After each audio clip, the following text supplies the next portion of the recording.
Welcome to another amazing show hosted by me, Cristóbal Garcia Guidó. Tonight we're going to talk with Clarice from the book Fahrenheit 451. But before we start the interview, we want to give a special thank to the Ouija board for bringing us this connection. So, how are you doing, Clarice? I'm very well, thanks. I mean, apart from the fact that you have summoned me from the purgatory, and I'm a little bit dizzy, everything else is completely fantastic. Oh, we are so sorry for that horrible experience that you had to live, but as readers, we need some answers about this amazing book, like your life inside of it and the friendship that you had with Guy until your death. Don't worry about that. I have not seen a different light for a really long time, and I'm so glad that people want to know details about my life. It means a lot to me. So let's start with your relationship with Guy. Was he your friend? He was my neighbor, and I lived with my parents and my uncle. I used to accompany him every single day to the subway, asking him simple questions but with a significant meaning for him. Those questions started to change something inside him, so he began to see the real world, and actually I'm not sure if friend is the correct word. But if I look back until the final moment we spent together, I would say that it was a very special relationship.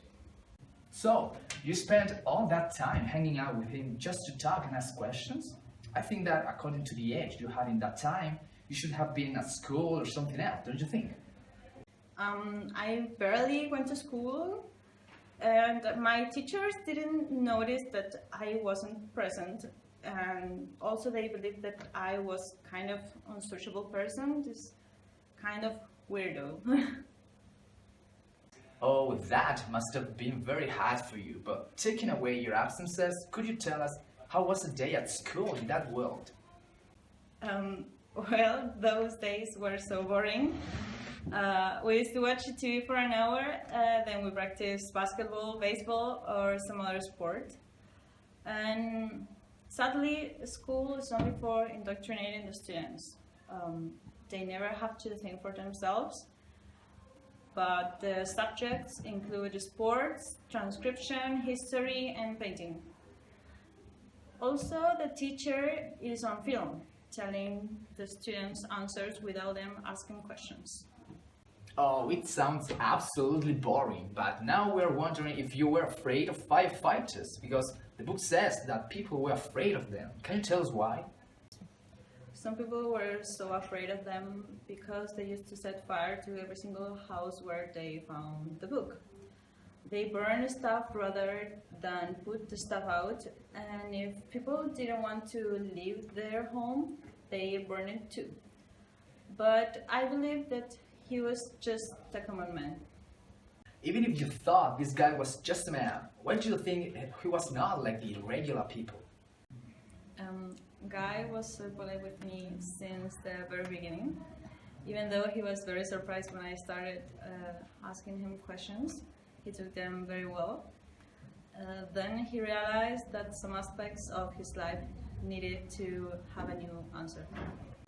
I do not want to be rude by asking this question, especially because we will get all there at some point. But the audience and me would like to know how your death was. Don't worry. The truth is, I don't remember quite much about that. I just remember that I was walking and then I just saw those lights, and later it was just pure darkness. Everything was black, and then I spawned into the purgatory. Wait a minute. I'm receiving information about a video call with the main character of the book, Guy, who's running away and trying to remain hidden from the police. We just found Guy, and we have some questions for him. Guy, can you repeat that now?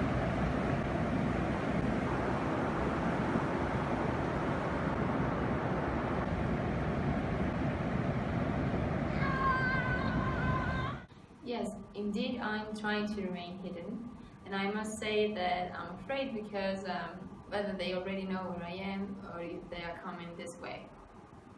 Yes, guy. We are here live and listening to you. And guess what? Clarice is here with us. Hey Montag, did you find the happiness you were looking for? Yes, I've been working on that, and I'm hoping to find that happiness really soon. Of what exactly are you running away from? Running away from the hunt. They can follow me anywhere I go because they have my smell, so I could even end up being poisoned. When we were at the barracks, we used to play with them so they could learn how to hunt and kill animals. Well, that sounds pretty cruel coming from people who are at the service of the community. If you think about it like that, yes, it does sound cruel. But for me, those kind of things are already in the past. I've moved on thanks to Clarice. She made me realize in what I was into. Do you miss your old way of living, job, or your wife? The truth is that I don't know if I miss her. I mean, time goes by so fast that I just remember I used to be in love with her at some point of my life. Otherwise, I wouldn't have married her. So thank you both for sharing your feelings and thoughts with us, but unfortunately we got to the end of this episode, so see you tomorrow in another special show with me, Cristóbal García Vidal. Thanks for watching.